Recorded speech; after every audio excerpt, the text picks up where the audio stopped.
नमस्कार दोस्तों, हमारे एस आर टेक्निकल क्लासेस में आपका स्वागत है। तो दोस्तों आज मैं फिर लेकर आया हूँ BSPHCL यानी Bihar state power holding company limited का 20 MCQ सेट नंबर 18। दोस्तों अगर आप सेट नंबर 1 से 17 तक नहीं पढ़े हैं तो हमारे channel S R technical classes में जाकर प्रीवियस वीडियो पढ़ सकते हैं। दोस्तों उसके साथ आप अगर हमारे चैनल पर नए हैं तो हमारे चैनल को सब्सक्राइब कर बेल आइकन को प्रेस कर दें ताकि हमारा वीडियो आप तक पहुंच सके। तो चलिए दोस्तों स्टार्ट करते हैं। तो यहाँ पर देख सकते हैं BSPHCL टेक्नीशियन के लिए 20 MCQ सेट नंबर 18 इसके लिए है, BSPHCL के लिए है, जो हूबहू परीक्षा पैटर्न पर आधारित प्रश्न रहेंगे। दोस्तों यहाँ पर देख सकते हैं डे 18 यानी कि आज का क्लास 18वां क्लास है। तो चलिए दोस्तों अब चलते हैं क्वेश्चन की ओर। दोस्तों यहाँ पर देख सकते हैं आज का पहला क्वेश्चन है, दिष्ट धारा मशीन में संचार को किस प्रकार परिभाषित किया जा सकता है। दोस्तों यहाँ पर कह रहा है कि दिष्ट धारा मशीन में संचार को हम लोग किस प्रकार से परिभाषित करते हैं। तो इसका आंसर क्या हो जाएगा, सी हो जाएगा।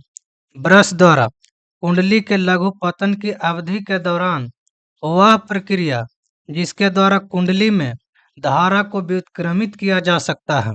दोस्तों यहाँ प्रकार है कि ब्रश द्वारा कुंडली के लघु पतन यानी कि शॉर्ट सर्किट के समय के दौरान वह प्रक्रिया जिसके द्वारा कुंडली में धारा को व्युत्क्रमित किया जा सकता है। तो इसका आंसर क्या आ जाएगा, सी हो जाएगा। अब देखते हैं अगला क्वेश्चन। दोस्तों यहाँ पर देख सकते हैं किसी डीसी मशीन में रोटर सॉफ्ट से डॉट डॉट डॉट होता है। दोस्तों यहाँ पर पूछ रहा है कि डीसी मशीन में रोटर सॉफ्ट से डॉट डॉट डॉट होता है। तो इसका आंसर क्या हो जाएगा, बी हो जाएगा। की यानी कि चाबी, कुंजी या की एक मशीन तत्व है जो एक घूर्णन मशीन तत्व को सॉफ्ट से जोड़ने के लिए उपयोग की जाती है। कुंजी दो भागों में मध्य सापेक्ष घूर्णन को रोकती है। तो इसका आंसर क्या हो जाएगा, बी हो जाएगा। अब देखते हैं अगला क्वेश्चन। दोस्तों यहाँ पर देख सकते हैं दिक् परिवर्तन से जाने वाली कुंडली में स्वप्रेरित विद्युत वाहक बल को क्या कहा जाता है। दोस्तों यहाँ प्रकार है कि कम्यूटेटर से जाने वाली कुंडली में स्वप्रेरित विद्युत वाहक बल को हम लोग क्या कहते हैं। तो इसका आंसर क्या हो जाएगा, बी हो जाएगा। प्रतिघाती वोल्टता दिक् परिवर्तन से जाने वाली कुंडली में स्वप्रेरित विद्युत वाहक बल को प्रतिघाती वोल्टता कहते हैं। दिक् परिवर्तन है जो एसी को डीसी में एवं डीसी को एसी में बदलता है। दिक् परिवर्तन हार्ड ड्रॉन कॉपर का बना होता है जो एक मैकेनिकल कन्वर्टर कहलाता है। तो इसका आंसर क्या हो जाएगा, बी हो जाएगा, प्रतिघाती वोल्टता। और दोस्तों यहाँ पर कहेगा कि दिक् परिवर्तन का कार्य क्या रहता है। तो ये है जो एसी टू डीसी और डीसी टू एसी में परिवर्तन करता है। और यहाँ पर किस चीज का बना रहता है, तो हार्ड ड्रॉन कॉपर का बना रहता है। Hard drawn copper, hard drawn copper का बना रहता है। तो दोस्तों इसका आंसर क्या आ जाएगा, बी हो जाएगा। अब देखते हैं अगला क्वेश्चन। दोस्तों यहाँ पर देख सकते हैं एक दिष्ट धारा की श्रेणी मशीन में डॉट डॉट डॉट वाली क्षेत्र कुंडलियां होती है। दोस्तों यहाँ पर कह रहा है कि एक दिष्ट धारा की श्रेणी मशीन में डॉट डॉट डॉट वाली क्षेत्र कुंडलियां होती है। तो इसका आंसर क्या हो जाएगा, बी हो जाएगा। मोटे तार के कुछ फेरों यानी कि एक दिष्ट धारा की श्रेणी मशीन में मोटे तार के कुछ फेरा वाली क्षेत्र कुंडलियां होती है। मोटे तार एवं कम फेरे प्रतिबाधा का मार्ग कम करने हेतु प्रयोग किया जाता है। दोस्तों यहाँ पर ताकि धारा मार्ग में सुगमता प्रदान किया जा सके। तो इसका आंसर क्या आ जाएगा, बी हो जाएगा। अब देखते हैं अगला क्वेश्चन। दोस्तों यहाँ पर देख सकते हैं किसी डीसी जनरेटर में उत्पन्न ईएमएफ डॉट डॉट से प्रेरित ईएमएफ होता है। दोस्तों यहाँ पर कह रहा है कि डीसी जनरेटर में उत्पन्न ईएमएफ डॉट डॉट से प्रेरित ईएमएफ होता है। इसका आंसर क्या हो जाएगा, इसका आंसर हो जाएगा गतिमान रूप से दोस्तों यहाँ पर देख सकते हैं, यानी कि ईएमएफ बराबर क्या होता है? ईएमएफ बराबर होता है phi Z N P, phi Z N P बटा क्या होता है 60 ए होता है। तो दोस्तों यहाँ पर देख सकते हैं ई समानुपाती एन होता है, तो इसका आंसर क्या आ जाएगा? बी हो जाएगा। अब देखते हैं अगला क्वेश्चन।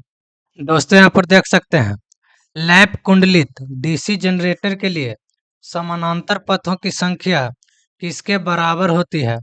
दोस्तों यहाँ प्रकार है कि लैप वाइंडिंग में डीसी जनरेटर के लिए समानांतर पथों की संख्या किसके बराबर होती है? तो दोस्तों हम लोग जानते हैं कि लैप वाइंडिंग रहेगा, लैप वाइंडिंग, लैप वाइंडिंग रहेगा तो समानांतर पथों की संख्या बराबर पोल की संख्या होता है, यानी कि पोल की संख्या बराबर समानांतर पथों की संख्या। और यहाँ पर वेव वाइंडिंग रहेगा, वेव वाइंडिंग, तो यहाँ पर हो जाएगा समानांतर पथों की संख्या 2 होती है, तो इसका आंसर क्या हो जाएगा? लैप वाइंडिंग है, तो इसका आंसर ए हो जाएगा, यानी कि पोल के बराबर हो जाएगा।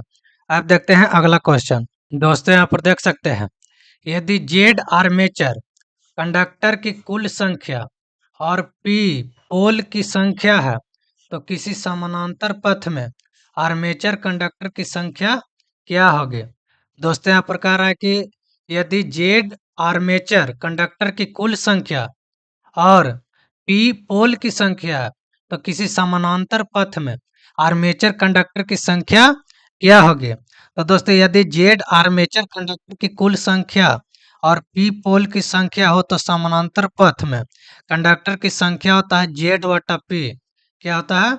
जेड बटा पी। तो इसका आंसर क्या हो जाएगा? बी हो जाएगा, यानी कि इसका आंसर जेड बटा पी हो जाएगा। तो अब देखते हैं अगला क्वेश्चन। दोस्तों यहाँ पर देख सकते हैं नॉन सोलिएंट पोल प्रकार का सिंक्रोनस जनरेटर इससे जलता है। दोस्तों यहाँ प्रकार है कि नॉन सोलिएंट पोल प्रकार का सिंक्रोनस जनरेटर किससे चलता है? तो इसका आंसर क्या हो जाएगा? इसका आंसर हो जाएगा वाष्प इंजन, वाष्प इंजन। नॉन सोलिएंट पोल प्रकार का सिंक्रोनस जनरेटर वाष्प इंजन से जलता है। नॉन सोलिएंट अर्थात बेलनाकार रोटर उच्च गति के लिए प्रयोग किए जाते हैं। इसमें पोलों की संख्या कम होती है, अक्षीय व्यास कम होता है तथा अक्षीय लंबाई अधिक, यानी कि अक्षीय व्यास, अक्षीय व्यास कहेगा, अक्षीय व्यास कहेगा तो कम हो जाएगा, और यहाँ पर अक्षीय लंबाई कहेगा तो क्या हो जाएगा? अधिक हो जाएगा। तो दोस्तों इसका आंसर क्या हो जाएगा? सी हो जाएगा। अब देखते हैं अगला क्वेश्चन। दोस्तों यहाँ पर देख सकते हैं भारत में सबसे साधारणतया उपयोग की जाने वाले जनरेटर वोल्टता डॉट डॉट है। दोस्तों यहाँ प्रकार है कि भारत में सबसे अधिक उपयोग किए जाने वाले जनरेटर वोल्टता कितना है? तो इसका आंसर क्या हो जाएगा? ये हो जाएगा 11 किलो वोल्ट। भारत में सबसे अधिक उपयोग की जाने वाली जनित्र वोल्टता 11 किलो वोल्ट होती है एवं प्रसारण हेतु मान 11 किलो वोल्ट होता है। तो इसका आंसर क्या हो जाएगा? ए हो जाएगा। अब देखते हैं अगला क्वेश्चन। दोस्तों यहाँ पर देख सकते हैं जनरेटर के इंस्टॉलेशन के दौरान यह सावधानी पूर्वक सुनिश्चित किया जाना चाहिए कि जनरेटर के टर्मिनल तथा सभी नियंत्रक वायरिंग सही हो ताकि डॉट डॉट का क्रम प्रणाली से मेल खाए। दोस्तों यहाँ प्रकार है कि जनरेटर के इंस्टॉलेशन के दौरान यह सावधानी पूर्वक सुनिश्चित किया जाना चाहिए ताकि जनरेटर के टर्मिनल तथा सभी नियंत्रक वायरिंग सही हो ताकि डॉट डॉट का क्रम प्रणाली से मेल खाए। तो इसका आंसर क्या हो जाएगा? सी हो जाएगा। फेज अनुक्रम, यानी कि जनरेटर के इंस्टॉलेशन के दौरान यह सावधानी पूर्वक सुनिश्चित किया जाना चाहिए कि जनरेटर के टर्मिनल तथा सभी नियंत्रक वायरिंग सही हो ताकि फेज अनुक्रम का प्रणाली मेल खाए। तो इसका आंसर क्या हो जाएगा? सी हो जाएगा। अब देखते हैं अगला क्वेश्चन। दोस्तों यहाँ पर देख सकते हैं 4 ध्रुवीय डीसी जनरेटर में 1500 आरपीएम पर चल रही है। आर्मेचर वाइंडिंग में धारा की आवृत्ति क्या होगी? दोस्तों यहाँ पर पूछ रहा है कि 4 ध्रुवीय डीसी जनरेटर में 1500 आरपीएम पर चल रही है। आर्मेचर वाइंडिंग में धारा की आवृत्ति क्या होगी? तो दोस्तों यहाँ पर सबसे पहले देख लेते हैं। P बराबर 4 और N बराबर कितना है? 1500 आरपीएम। आरपीएम का मतलब रोटेशन पर मिनट। तो दोस्तों यहाँ पर फ्रीक्वेंसी पूछ रहा है, तो फ्रीक्वेंसी बराबर फॉर्मूला होता है एन पी बटा 120।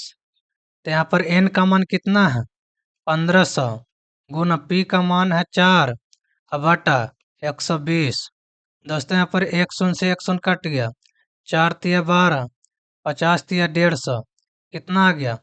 50 हर्ज आ गया। तो इसका आंसर क्या हो जाएगा? बी हो जाएगा 50 हर्ज। अब देखते हैं अगला क्वेश्चन।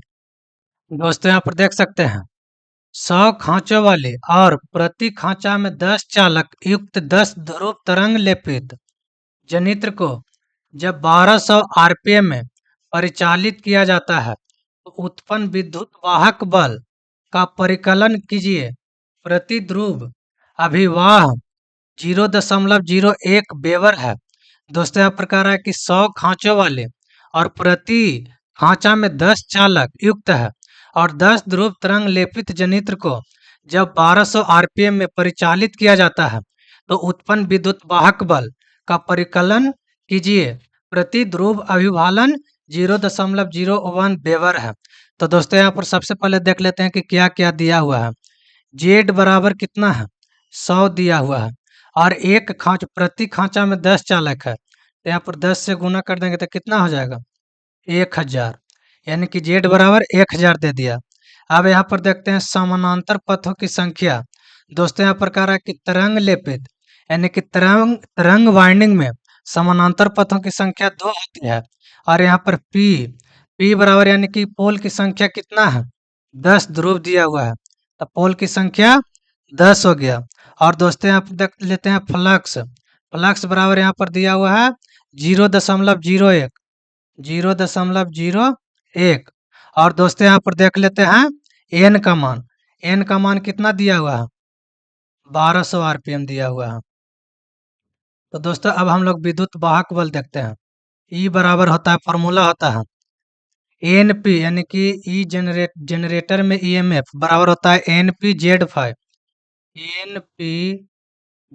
फाइव अब बटा नीचे में हो जाएगा 60A। दोस्तों यहाँ पर मान रख देंगे। एन का मान कितना है? 1200 गुना पी का मान कितना है? 10। दोस्तों यहाँ पर जेड का मान कितना है? 1000 अब बटा दोस्तों यहाँ पर फाई का मान कितना है? 0.01 अब बटा में हो जाएगा 60 गुना समानांतर पथों की संख्या कितना है? 2 है। दोस्तों अगर इसको हम लोग कैलकुलेशन करेंगे तो इसका आंसर कितना हो जाएगा? 1000 वोल्ट हो जाएगा। तो इसका आंसर क्या हो जाएगा? बी हो जाएगा 1000 वोल्ट। अब देखते हैं अगला क्वेश्चन। दोस्तों यहाँ पर देख सकते हैं निम्नलिखित भागों में से कौन सा भाग पोल कोर को यांत्रिक आधार देता है और चुंबकीय धारा के एक भाग के रूप में कार्य करता है? दोस्तों यहाँ प्रकार है कि निम्नलिखित भागों में से कौन सा भाग है जो पोल कोर को यांत्रिक आधार देता है और चुंबकीय धारा के एक भाग के रूप में कार्य करता है? तो दोस्तों इसका आंसर क्या हो जाएगा? बी हो जाएगा योक भाग पोल कोर को यांत्रिक आधार देता है और चुंबकीय धारा के एक भाग के रूप में कार्य करता है। यह पोल द्वारा बनाए गए फ्लक्स को मार्ग प्रदान करता है। तो इसका आंसर क्या हो जाएगा? बी हो जाएगा। अब देखते हैं अगला क्वेश्चन। दोस्तों यहाँ पर देख सकते हैं निम्नलिखित में से कौन सा संचय योग्य दिष्ट धारा मोटर यानी कि कम्युलेटिव कंपाउंड डीसी मोटर से व्यवहारिक अनुप्रयोग को प्रदर्शित करता है? दोस्तों यहाँ प्रकार है कि दिया हुआ में से कौन सा संचय योग्य यानी कि दिष्ट धारा motor cumulative compound DC motor के व्यवहारिक अनुप्रयोग को प्रदर्शित करता है? इसका आंसर क्या हो जाएगा? बी हो जाएगा। धातु मुद्राकन मशीन यानी कि मेटल स्टैंपिंग मशीन होता है। तो इसका आंसर क्या हो जाएगा? बी हो जाएगा। धातु मुद्राकन मशीन, मेटल स्टैंपिंग मशीन, संचयी दिष्ट धारा motor, cumulative compound DC motor के व्यवहारिक अनुप्रयोग को प्रदर्शित करता है। तो इसका आंसर क्या हो जाएगा? बी हो जाएगा। आप देखते हैं अगला क्वेश्चन। दोस्तों यहाँ पर देख सकते हैं, निम्नलिखित में से किस अनुप्रयोग के लिए डीसी की आवश्यकता होती है? दोस्तों यहाँ पर कह रहा है कि दिया हुआ ऑप्शन में से किसे चालू करने के लिए यानी कि अनुप्रयोग करने के लिए डीसी की आवश्यकता पड़ती है? तो इसका आंसर क्या हो जाएगा? सी हो जाएगा। विद्युत कर्षण मोटर, विद्युत कर्षण मोटर को डीसी की आवश्यकता होती है, यानी कि विद्युत कर्षण मोटर में डीसी आवश्यकता होता है। यह विद्युत कर्षण मोटर एक डीसी सीरीज मोटर का प्रकार है। इसका है डीसी सीरीज मोटर के प्रकार का है, डीसी सीरीज का है। तो दोस्तों इसका आंसर क्या हो जाएगा? सी हो जाएगा। आप देखते हैं अगला क्वेश्चन। दोस्तों यहाँ पर देख सकते हैं, एक अल्टरनेटर जिसके 2 पोल हैं और 3000 आरपीएम पर घूम रहे हैं, तो उसके द्वारा उत्पन्न किए गए वोल्टेज की आवृत्ति क्या होगी? दोस्तों यहाँ पर कह रहा है कि अल्टरनेटर में जिसके 2 पोल हैं और 3000 आरपीएम पर घूम रहे हैं, तो उसके द्वारा उत्पन्न किए गए वोल्टेज की आवृत्ति क्या होगी? तो दोस्तों यहाँ सबसे पहले देख लेते हैं, P बराबर 2 और यहाँ पर N बराबर कितना है? 3000 आरपीएम, आरपीएम और यहाँ पर फ्रीक्वेंसी पूछ रहा है। तो फ्रीक्वेंसी का फॉर्मूला क्या होता है? एन पी बटा 120। एन का मान है 3000 गुना और यहाँ पर पोल की संख्या कितना है? 2 है, बटा 120। एक शून्य से एक शून्य, 6 दूना 12 और 6 पचे 30, कितना हो गया? 50 हर्ज हो गया। तो इसका आंसर क्या हो जाएगा? सी हो जाएगा, 50 हर्ज। आप देखते हैं अगला क्वेश्चन। दोस्तों यहाँ पर देख सकते हैं, 2 पोल का अल्टरनेटर 300 आरपीएम पर चलता है, तो इसके द्वारा उत्पन्न आवृत्ति होगी। दोस्तों यहाँ पर कह रहा है कि 2 पोल का अल्टरनेटर 300 आरपीएम पर चलता है, तो इसके द्वारा उत्पन्न आवृत्ति क्या होगी? तो दोस्तों सबसे पहले देख लेते हैं कि पोल बराबर कितना है? 2 है और एन बराबर 300 आरपीएम है और यहाँ पर पूछ रहा है फ्रीक्वेंसी का मान। तो फ्रीक्वेंसी बराबर क्या हो जाएगा? एन पी बटा 120 बराबर एन का मान है 300 गुना पी का मान है 2 बटा 120। एक शून्य से एक शून्य, 6 दूना 12 और 6 पचे 30, 5 हर्ज। इसका आंसर क्या हो जाएगा? ए हो जाएगा, 5 हर्ज। आप देखते हैं अगला क्वेश्चन। दोस्तों यहाँ पर देख सकते हैं, हिस्टैरिसीस हानि को उस कोर के लिए एक सामग्री का चयन करके कम किया जा सकता है जिसमें, दोस्तों यहाँ पर कह रहा है कि हिस्टैरिसीस हानि को उस कोर के लिए एक सामग्री का चयन करके कम किया जा सकता है। तो दोस्तों इसका आंसर क्या हो जाएगा? सी हो जाएगा, कम हिस्टैरिसीस गुणांक। यहाँ पर हिस्टैरिसीस हानि को उस कोर के लिए एक सामग्री है तो कम हिस्टैरिसीस गुणांक वाला पदार्थ काम में लेते हैं। इसके लिए हम वैद्युत मशीन में निम्न शैथिल ह्रास हेतु सिलिकॉन स्टील का प्रयोग में लाते हैं। इसका आंसर क्या हो जाएगा? सी हो जाएगा। अब देखते हैं अगला क्वेश्चन। दोस्तों यहाँ पर देख सकते हैं, ट्रांसफार्मर में हिस्टैरिसीस हानि ऊंची डॉट का उपयोग करके कम किया जा सकता है। दोस्तों यहाँ पर कह रहा है कि ट्रांसफार्मर में हिस्टैरिसीस हानि को कम करने के लिए उचित का प्रयोग करके हम क्या कर सकते हैं? तो दोस्तों यहाँ पर इसका आंसर क्या हो जाएगा? सी हो जाएगा, कोर में पदार्थ, यानी कि हिस्टैरिसीस हानि कोर में पदार्थ मिलाकर सिलिकॉन स्टील कम किया जा सकता है। सिलिकॉन की मात्रा 2 से 3% तक रहना चाहिए। इसमें सिलिकॉन की मात्रा कितना रहना चाहिए? 2 से 3% रहना चाहिए। तो इसका आंसर क्या हो जाएगा? सी हो जाएगा। अब देखते हैं अगला क्वेश्चन। दोस्तों यहाँ पर देख सकते हैं, ट्रांसफार्मर में लोड के अनुसार किस प्रकार के क्षय में परिवर्तन होता है? दोस्तों यहाँ पर पूछ रहा है कि ट्रांसफार्मर में लोड के अनुसार किस प्रकार के क्षय यानी कि हानि परिवर्तन होता है? तो इसका आंसर क्या हो जाएगा? डी हो जाएगा, तांबे का क्षय। यानी कि एक ट्रांसफार्मर में लोड के अनुसार ताम्र क्षय होता है। तो इसका आंसर क्या हो जाएगा? डी हो जाएगा। अब देखते हैं अगला क्वेश्चन। दोस्तों यहाँ पर 20 क्वेश्चन समाप्त हो गया। अगर इसका पीडीएफ चाहिए तो हमारे टेलीग्राम चैनल ज्वाइन कर लीजिए, जिसका लिंक वीडियो की डिस्क्रिप्शन में दिया हुआ है। तो चलिए दोस्तों, वीडियो देखने के लिए धन्यवाद।